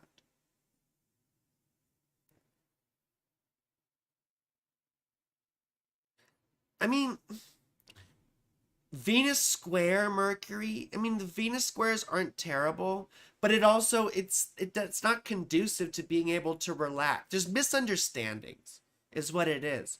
It's like, that's not what I said. It's not what I meant. No, that's not what I was getting at. Stuff like that. And you guys have it both ways. People say like, oh, double whammy. Like double fucking whammy. Like, I hate shit like that. I hate weird terms like that. Sorry. Let us go to Congress? Oh my gosh. I need to go to Congress. I have too many skeletons in my closet. All they gotta do is look at my teenage years and my 20s. The shit I'm doing now. They have Pluto sextile Venus. This is so hot. So hot. I have the trine with my daddy. And it's super hot. And then Neptune conjunct Venus too. That's also like the Romeo and Juliet bullshit.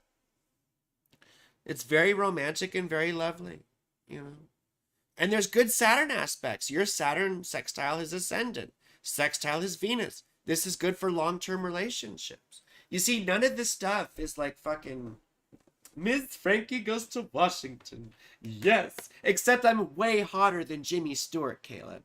Let's be honest. I'm way hotter.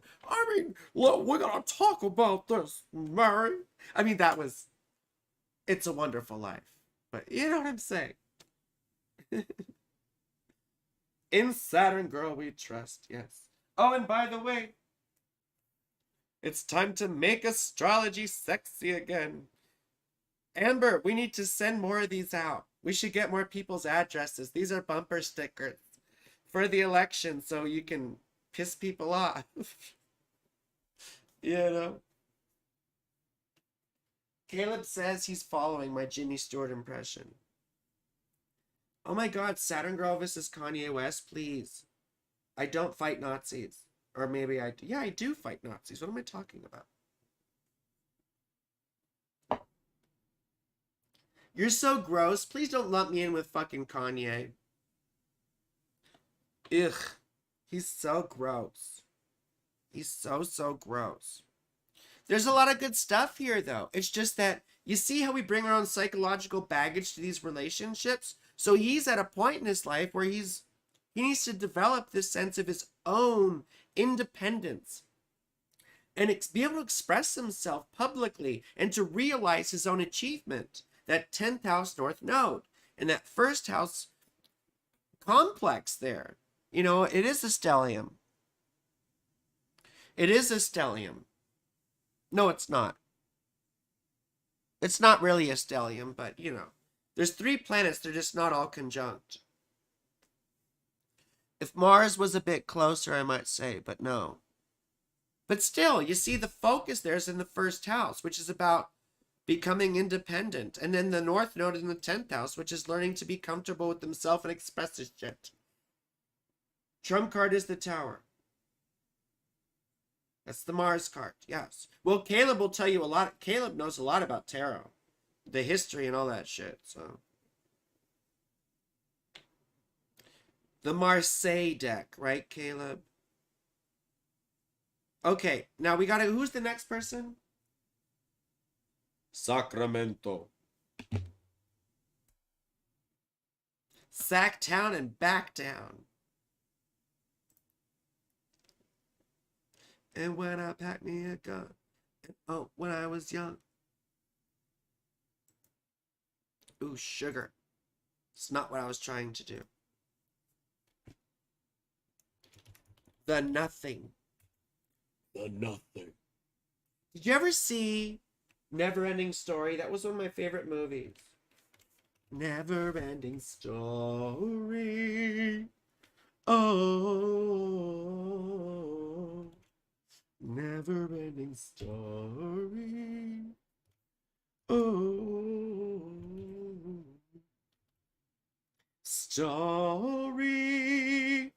Oh,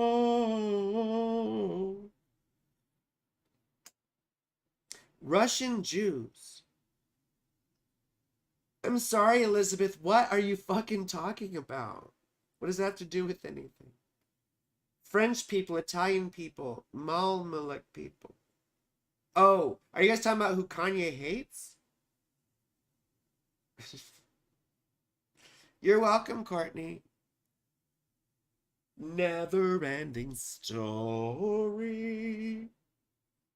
Oh. My voice is so hoarse right now.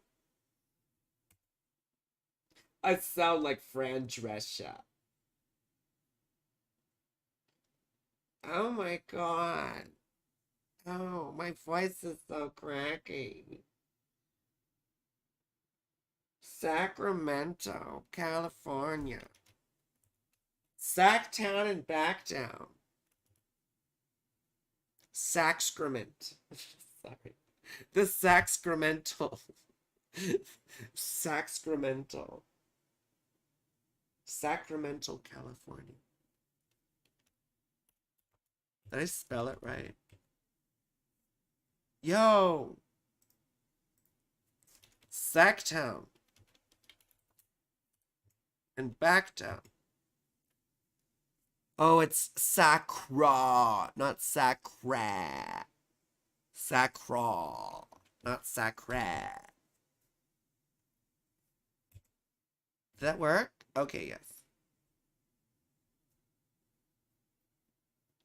Apocalypse, especially in traditional Christian theology, doesn't really mean fire and brimstone that a lot of the Protestant fundamentalists have latched onto. Rather, the end of the world. Well, apocalypse, right, means like revelation, doesn't it? Like revealing. Isn't that what the word originally meant? It's more the complete revision and restructuring of the world in the image of God. Yeah, the revelation thing, yes. The tower is more a reference to that kind of experience than a politic, than an apocalypse. Like everyone knows how everyone knows Arcana 13 doesn't actually mean death, right? Yeah. The tower is really, really similar. That's interesting. Well, that's interesting then, because I know my daddy had similar thoughts on the tower, if I'm not mistaken. Because I remember freaking out when I saw the tower one time, and they're all like, no. It's a whole different perspective, you know. The nothing. Never-ending story. Oh. Story. Oh. Okay, I gotta hurry up because I have another meeting at 7:30. Ooh, nothing. Virgo rising. Which puts all this Aquarius stuff. Well, it's all going into your 7th house now. And it's your Saturn return like a bunch of the other fucking 20-somethings that have been in here. You see? When Saturn tours are set, well, first of all, having Saturn in the 7th house in natal, typically it makes us hyper independent. You know? Yes, Caleb, my partner is correct. In fact, they are always correct to me. It was so funny. I've never been this fucking subby for someone before. Like, I was like, what am I gonna do for food? Like, I don't want to go to the store. I guess maybe I should go to Qdoba. And they're like, yes, baby, you should go to Qdoba. And you should get something because you'll have more to eat later. And I'm like, that's a wonderful idea, Daddy. And they said, that was your idea, baby. And I said, I know, but I like when you're right. And I've never, ever felt that way about someone before. That's fucking wild, yo. I've never, ever. Well, I never. Well, I never. Anyway, yes, so Caleb, what I'm trying to say is that they're always correct. Anyway, everyone's dropping off now, which is fine. Fuck you. But Saturn, right? In the seventh house is someone who's hyper independent, who just wants to do things themselves. And they put up this wall because oftentimes as children, we learn that we can't trust people. We learn that we can't really connect with people because they let us down. They don't follow through. They don't keep their word. And so we think, you know what? We just accept about The Simpsons, apparently. I mean, you know. Daddy. Daddy, please. Let me have The Simpsons. I only do it when you're not around, you know. I only do it when you're not around. The Simpsons. I know, fucking Simpsons nerds. Shit. Anyway. But see, Mars is going to go through your seventh house too. Venus is there now. And this is often a time when we can meet a new partner or something like that. Also, now when Saturn tours our seventh house, sometimes it gets us into commitments. And sometimes not the best ones. You know, I got really serious about, you know, an ex-spouse when Saturn was in my seventh house. You know, and that did not end up very well. But we get these long-term commitments or confining commitments that come up, or our relationships get strained if we are in them. But you see, the test here is how to maintain our sense of individuality and yet still be able to join in a healthy partnership where we both can have a mutual understanding and mutual affection and connection, but still not worry about collapsing into each other or needing each other. It can be something that stimulates a breakup, or it can be something that makes things stronger. You see, depending on how we respond and react to things, and depending on our sincerity and how much we really love a person. You see? It's important stuff. So, but Mars coming through also makes us say shit that we wish we could take back. You know, and like, I told my daddy, this is happening to me in September. And so it's just good to be aware of these things so that we can be a bit more judicious with our words and with our behavior, because it's a time where tensions are high. So I'm just saying this because the end of March and most of April, the tensions will be quite high for you, you see? So just beware. Beware, beware, beware. If honey's what you covet, you'll find that they love it. The heffalumps and woozles, you see? The heffalumps and woozles. Steal honey. Beware. But you see, the eclipses are going between your second and eighth houses. And the one coming up is going to be in your eighth house. And this is right around tax season. So just, you know, eclipses bring bad and good things. So it could be big debt that comes up, or it could be a big refund. But you see, this section of your life here, your finances, and also letting go of old conditions are a big part of this whole fucking cycle, you see, of this eclipse cycle, because I think of the second and eighth house as sort of like the death and the fruition, the reaping of the eclipse cycle, you see. Caleb. Oh yes, Caleb is the homie. Caleb is the homie. Yes. He ushered me through my insane fanatic occult phase into being Saturn girl, where I do not believe in things. Because it's much more interesting to be on an adventure just finding things out. But I also have to be careful I don't get dogmatic about not believing in things, because I do that now too. You know. It feels like I was deceived for 18 years, you know, in all the occult nonsense. And so I have a certain amount of anger and animosity towards it now. You know? I mean, I can let it be, but it's just, when I realized that one of the people who was considered the formative influence of Western occultism, Helena Blavatsky, was essentially a fucking grifter. And that Alice Bailey, you know, who came later, was basically just a racist. I mean, they were all racist, really. And a lot of it influenced high-level Nazis. You see? Caleb's being praised. Well, I want to praise my daddy, because my daddy's the most wonderful person. The most wonderful person. You know. But when I found that shit out, it was devastating in a way, because it wrecked all the stuff that I had latched onto for many years. And in another way, it was liberating, because then I didn't really have to be attached to anything necessarily either. Although I really got into the Nagarjuna stuff. You know, there's some online lectures that are quite interesting that you can do as companions to the Mula Madhyamaka. It's quite cool.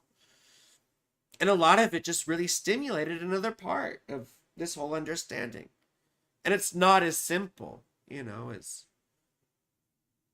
as straight up atheism or whatever. You know, it's understanding the relationships between things.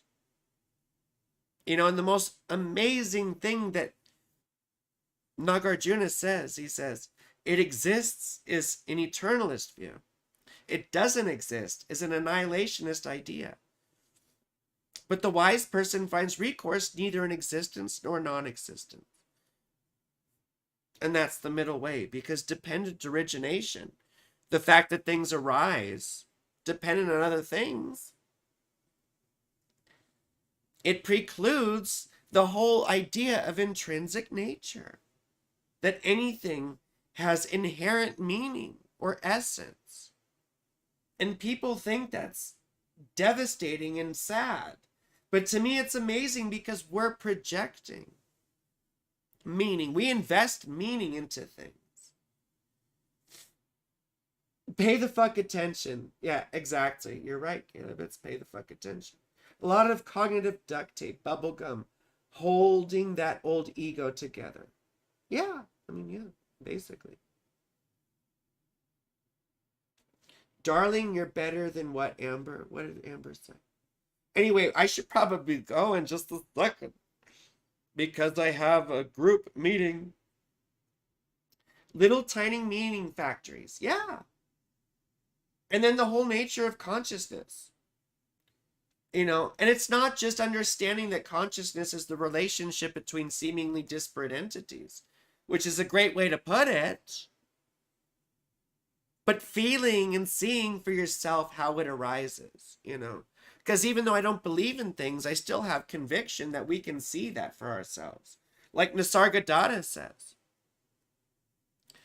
Nisargadatta says that the only thing worth anything is the who am I or what am I? And not like the mental question, but fixing the attention on the sensation of being a self. Because that's what makes us pay attention to how it arises and actually see it for ourselves rather than just intellectualizing about it. But anyway, now I'm just talking shit. And my lips are blue, because I was drinking grape juice. And now I have to go to a meeting. So if no one has anything else, I think I've done a pretty good job with all this shit. I've done a pretty good job with all this shit. Oh, well, the know-nothing. The know-nothing person here.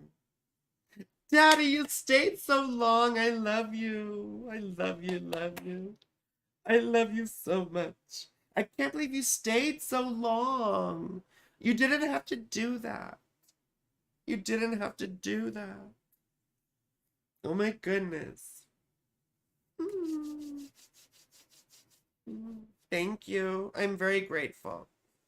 I'm very grateful. I very much appreciate it. Anyway, we better go. Sun in the fifth house, though. That's always very imaginative and creative. Like J.R.R. Tolkien and Walt Disney had it. I have it. It's also very sexual. Daddy, I miss you so much. I miss you, miss you, miss you. It's been too long. It's been too long. I've been waiting so long. Sunshine of your love.